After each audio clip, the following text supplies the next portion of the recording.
Kadirabad cantonment স্যাপার college.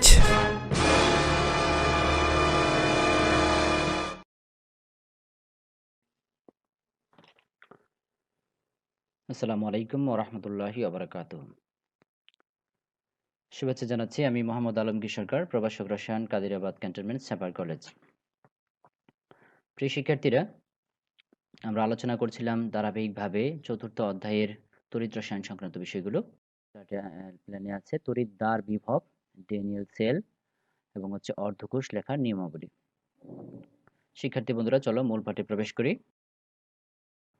প্রথমে আমরা জানব যে তড়িৎ দ্বার বিভব কাকে বলা হয়। আমরা জানতাম যে কোনো একটা ধাতুকে তার লবণের দ্রবণে প্রবেশ করালে যে অর্ধকোষটি তৈরি হয়, সে অর্ধকোষের মধ্যে কোনো দণ্ডকে যদি আমরা লবণের দ্রবণে প্রবেশ করাই, তাহলে দুটি কাজ হতে পারে। হয়তো দণ্ডটি ইলেকট্রন ত্যাগ করে দ্রবণে যে আয়ন আছে সে আয়ন সৃষ্টি করতে পারে, অর্থাৎ এটিকে আমরা বলছি দ্রবণ চাপ। দ্রবণে যে আয়ন আছে সেই আয়ন পরিমাণ বৃদ্ধি করা, এটাকে দ্রবণ চাপ বলছি। অর্থাৎ দণ্ডটি ইলেকট্রন ছেড়ে দ্রবণে যে আয়ন আছে তার পরিমাণ বৃদ্ধি করতে পারে। আর নয়তোবা দ্রবণে যে আয়নগুলো আছে সেই আয়নগুলো ইলেকট্রন গ্রহণ করে দণ্ডে পরিণত হয়ে যেতে পারে। এই দুইটির যে কোনো একটা হবে, তবে দুটি একই সাথে হবে না। দ্রবণের আয়নগুলো দণ্ডে লেগে যাওয়ার যে ইচ্ছা, সেটিকে আমরা বলছি অসমোটিক একটা চাপ। আর দণ্ডটি ইলেকট্রন ত্যাগ করে দ্রবণে যে আয়ন আছে সেটি বৃদ্ধি করার নাম হচ্ছে কি দ্রবণ চাপ। এই দ্রবণ চাপ এবং অসমোটিক চাপ দুটি কখনোই সমান হয় না কোনো একটা দণ্ডের ক্ষেত্রে। সেক্ষেত্রে যে কোনো একটা প্রভাব বিস্তার করবে। এক্ষেত্রে যদি দণ্ডটি ইলেকট্রন ত্যাগ করার প্রবণতা বেশি হয়, তাহলে সেটিকে আমরা বলছি আহ, আহ, জারণ বিভব। আর যদি গ্রহণের ইচ্ছা বেশি হয়, তখন সেটাকে আমরা বলছি বিভব। এক্ষেত্রে হবে বিজারণ বিভব। অর্থাৎ প্রত্যেকটা দণ্ড ইলেকট্রন ত্যাগ করতে পারে অথবা দ্রবণের আয়নগুলো দণ্ডে লেগে যেতে পারে।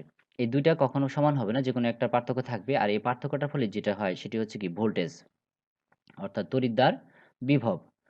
তো আমরা এখানে দেখতে পেলাম জিঙ্ক দণ্ডকে জিঙ্ক সালফেট দ্রবণে প্রবেশ করানো হলে জিঙ্ক দণ্ডটি ইলেকট্রন ত্যাগ করে, অর্থাৎ এখানে জিঙ্কের জারণ বিভবটা বেশি হবে, অর্থাৎ দ্রবণ চাপটি বেশি, যার ফলে জিঙ্ক ইলেকট্রন ত্যাগ করবে। আর এই ত্যাগ করার ফলে যে ভোল্টেজটা পাবো সেটি হচ্ছে জিঙ্কের জারণ ভোল্টেজ, এবং এর মান হচ্ছে 0.76 ভোল্ট।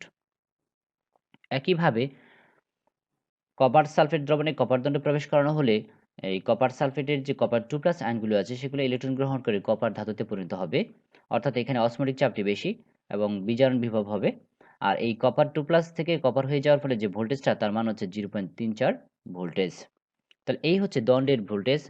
অর্থাৎ আবার বলছি, কোনো দণ্ডকে তার লবণের দ্রবণে প্রবেশ করালে দুটি কাজ হতে পারে।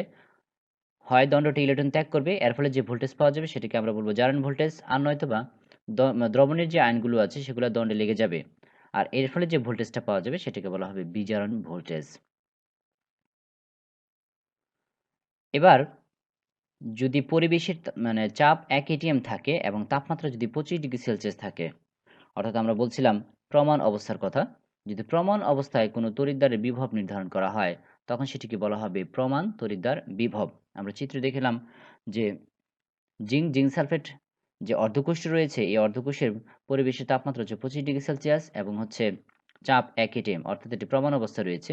তো এই অবস্থায় আমরা যে ভোল্টেজটি পাবো সেটি হবে আসলে জিঙ্কের প্রমাণ জারণ ভোল্টেজ। একইভাবে কপার সালফেট এবং কপার মিলে যে অর্ধকোষটি তৈরি হচ্ছে সেখানেও কিন্তু প্রমাণ অবস্থা বিরাজ করছে। তো এই ক্ষেত্রে যে মানটি পাবো সেটি হবে কি প্রমাণ বিজারণ বিভব।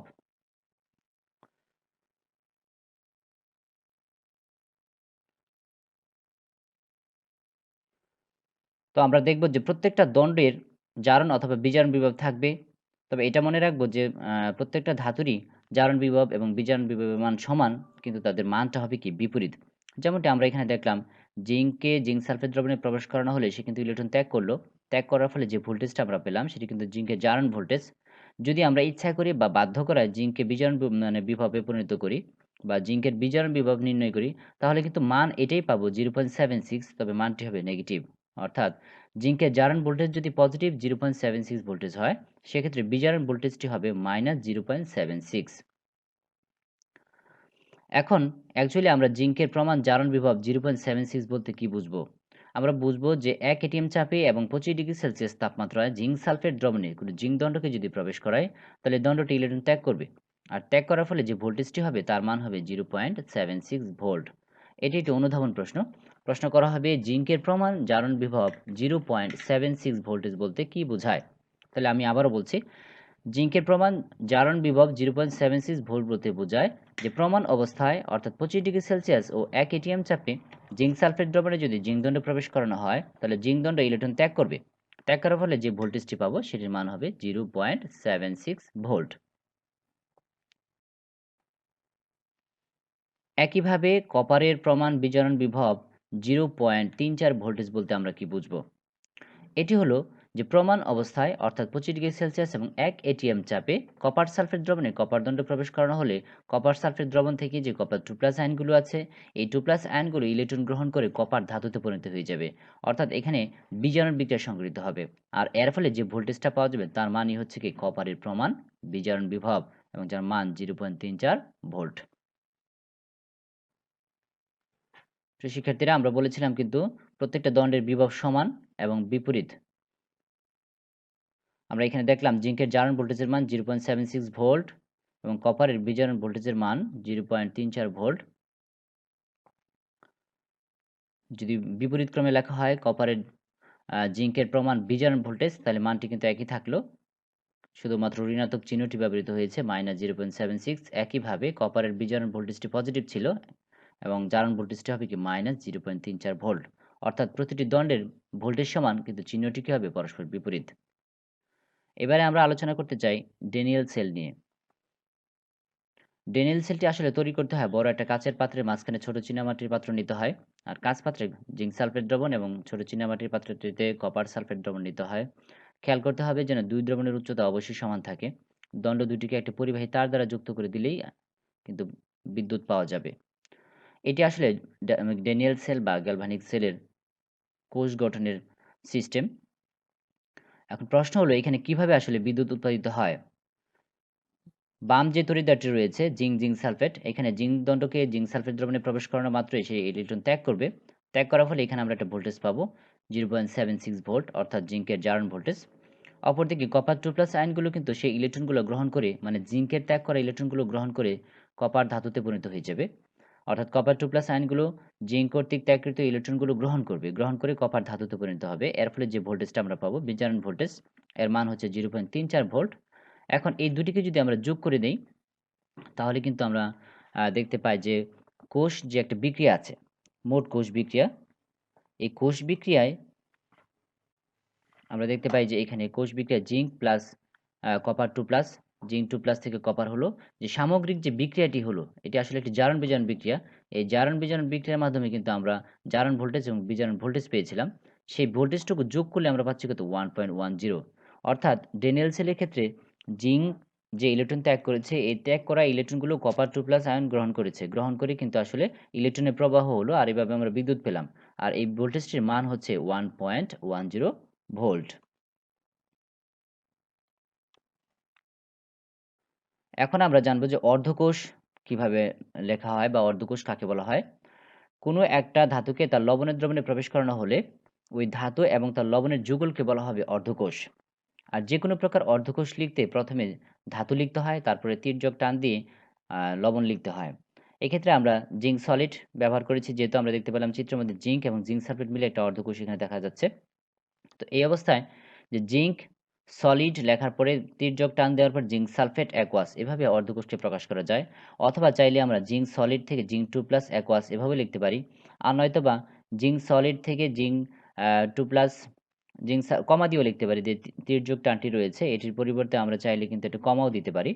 তো তির্যক টান অথবা কমা যে কোনো একটির মাধ্যমে আমরা কিন্তু হাফ সেলকে প্রকাশ করতে পারবো। তাহলে আবারও বলছি, হাফ সেলটা কি, মানে অর্ধকোষটা কি? কোনো একটা ধাতু এবং ওই ধাতুর লবণের যুগলকে, ধাতু এবং ধাতুর লবণের যুগলকে আমরা বলছি অর্ধকোষ। আর অর্ধকোষ লিখতে হলে প্রথমে কি লিখতে হবে? ধাতু, তারপরে কমা অথবা তির্যক টান দিয়ে লবণ লিখতে হবে, যে কোনো প্রকার অর্ধকোষ। তাহলে আমরা দেখলাম এখানে দুটি অর্ধকোষ লেখা আছে, একটি হলো জিঙ্ক সালফেট অর্ধকোষ, আরেকটি হলো কপার সালফেট অর্ধকোষ।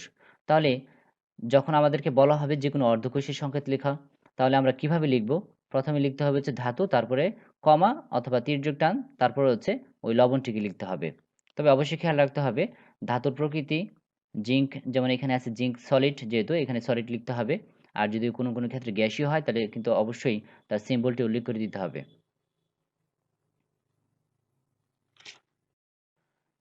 এবার অর্ধকোষ বিক্রিয়া। সাধারণত অর্ধকোষটা জেনেছি একটু আগেই যে ধাতু এবং তার লবণের যুগলকে আমরা অর্ধকোষ বলবো।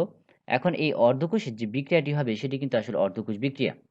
অর্ধকোষটি আসলে ২ প্রকার হয়। একটা জারণ অর্ধকোষ আরেকটা হচ্ছে বিজারণ অর্ধকোষ।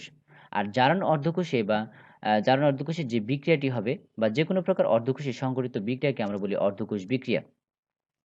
যেমন এই চিত্রে আমরা দেখতে পাচ্ছি জিঙ্ক সালফেট একটা অর্ধকোষ। তাহলে এখানে যে বিক্রিয়াটি হবে আমরা আগেই জেনেছিলাম যে জিঙ্কের জারণ ভোল্টেজটি বেশি, মানে তার দ্রবণ চাপ বেশি, তাহলে সে ইলেকট্রন ত্যাগ করবে।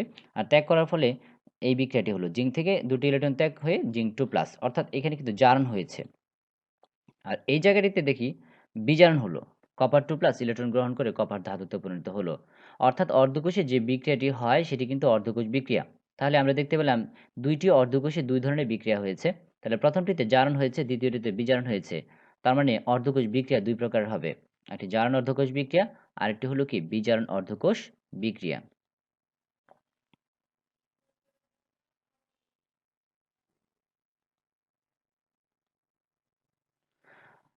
এখন যদি আমরা এই জারণ অর্ধকোষ বিক্রিয়া এবং বিজারণ অর্ধকোষ বিক্রিয়াকে একসাথে যোগ করে দিই তাহলে সেটিকে বলা হবে কোষ বিক্রিয়া, মানে সেল রিঅ্যাকশন। তাহলে আমরা এই ৩ টি জিনিস এখান থেকে জানতে পারলাম। অর্ধকোষ বিক্রিয়া কি? অর্ধকোষে সংঘটিত যেকোনো প্রকার অর্ধকোষে সংঘটিত বিক্রিয়াই হবে আসলে অর্ধকোষ বিক্রিয়া। সেটি ২ প্রকারের হবে। একটা জারণ অর্ধকোষ বিক্রিয়া আর একটি বিজারণ অর্ধকোষ বিক্রিয়া। তাহলে জারণ অর্ধকোষ বিক্রিয়াটি কি?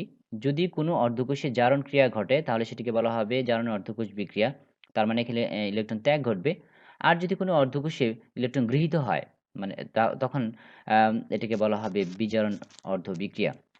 যদি কোনো কোষের জারণ অর্ধবিক্রিয়া আরেকটা কোষের বিজারণ অর্ধবিক্রিয়াকে একসাথে আমরা যোগ করি তখন সেটি একটা পূর্ণ কোষ হবে। আর সেই পূর্ণ কোষের যে বিক্রিয়াটি হবে সেটি হচ্ছে আসলে কোষ বিক্রিয়া। অর্থাৎ ২ টি কোষকে যদি আমরা একসাথে যোগ করি, ২ টি কোষকে একত্রে যোগ করা হলে যেটা হবে সেটা হবে পূর্ণ কোষ। আর পূর্ণ কোষের যে টোটাল যে বিক্রিয়াটা হবে সেটিকে আমরা বলছি সেল রিঅ্যাকশন। এখন আমরা তড়িৎচালক বল সম্পর্কে একটু ধারণা নিব। তড়িৎচালক বলটা আসলে কি? যখন একটা কোষ রান হবে, মানে একটা পূর্ণ কোষ যখন চলবে, তখন ওই কোষটি সচল অবস্থায় মানে বর্তনী যখন সম্পূর্ণ খোলা থাকবে, ওই অবস্থায় বাম তড়িৎদ্বারের জারণ ভোল্টেজ এবং ডান তড়িৎদ্বারের বিজারণ ভোল্টেজ, অর্থাৎ অ্যানোডের জারণ ভোল্টেজ এবং ক্যাথোডের বিজারণ ভোল্টেজের সমষ্টি, সেই সমষ্টিকে আমরা বলব তড়িৎচালক বল বা ইএমএফ, যার পূর্ণরূপ হচ্ছে ইলেকট্রোমোটিভ ফোর্স। তো আবার বলছি ইলেকট্রোমোটিভ ফোর্স বা তড়িৎচালক বলটা কি? কোনো তড়িৎ রাসায়নিক কোষের জারণ ভোল্টেজ এবং বিজারণ ভোল্টেজ এই দুটি সমষ্টিকে আমরা বলবো ইএমএফ, অর্থাৎ ইলেকট্রোমোটিভ ফোর্স। যেমন আমরা এখানে ডেনেল সেলটি দেখতে পাচ্ছি। এই ডেনেল সেলের ক্ষেত্রে যে বিষয়টি হলো আমরা কিন্তু দেখতে পেলাম যে জিঙ্ক ২ টি ইলেকট্রন ত্যাগ করার ফলে যে ভোল্টেজটা হয়েছে সেটির মান 0.76। আর কপার 2+ জিঙ্কের ত্যাগ করা ইলেকট্রনটুকু গ্রহণ করে কিন্তু কপার ধাতুতে পরিণত হয়েছে। তার ফলে যে ভোল্টেজটি হলো সেটি হলো 0.34 ভোল্টেজ। অর্থাৎ এক পাশে আমরা পেয়েছি জারণ ভোল্টেজ আর এক পাশে পেয়েছি বিজারণ ভোল্টেজ। এখন যদি দুটিকে যোগ করা হয় তাহলে কিন্তু আমরা ইএমএফ পেয়ে যাব। আমরা বলছিলাম ইএমএফ মানে কি? ইএমএফ হচ্ছে বাম তড়িৎদ্বার যেটি রয়েছে, বাম অর্ধকোষ যেটি আছে সেটির জারণ ভোল্টেজ এবং ডান অর্ধকোষ যেটি রয়েছে সেটির বিজারণ ভোল্টেজ। আর এই দুটিকে যোগ করা হলে যে মানটি পাই সেটি কিন্তু আসলে ই সেল বা ইএমএফ। তাহলে আমাদের মূল আলোচনার বিষয় এগুলোই ছিল আজকে। ইএমএফ কি, তড়িৎদ্বার কি, কিভাবে অর্ধকোষকে লিখতে হবে ইত্যাদি। তো আবার বলছি যে তড়িৎচালক বলটা কি? কোনো তড়িৎ রাসায়নিক কোষের জারণ ভোল্টেজ এবং বিজারণ ভোল্টেজ এই দুটি সমষ্টিকে আমরা বলবো ইএমএফ বা তড়িৎচালক বল। তাহলে এখানে প্রিয় শিক্ষার্থীরা আমরা কিন্তু আরেকটা এমসিকিউর উত্তর পেয়ে যাব যে ডেনেল সেলে মোট ইএমএফ বা তড়িৎচালক বলটা কত হবে? সেটি হচ্ছে 1.10 ভোল্টেজ। আর ডেনেল সেলের কোষ বিক্রিয়াটা কি হবে? জিঙ্ক থেকে জিঙ্ক 2+, আর কপার 2+ থেকে কপার, অর্থাৎ মূল বিক্রিয়াটি হবে জিঙ্ক প্লাস কপার 2+ থেকে জিঙ্ক 2+ প্লাস কপার। এটা হচ্ছে কোষ বিক্রিয়া। আর এই কোষ বিক্রিয়ার ফলে যে আমি মোট ভোল্টেজটি পেয়েছি সেটি হলো 1.10। প্রিয় শিক্ষার্থীরা আজকে এ পর্যন্তই থাকবে, সঙ্গেই থাকো। আসসালামু আলাইকুম ওয়া রাহমাতুল্লাহি ওয়া বারাকাতুহু।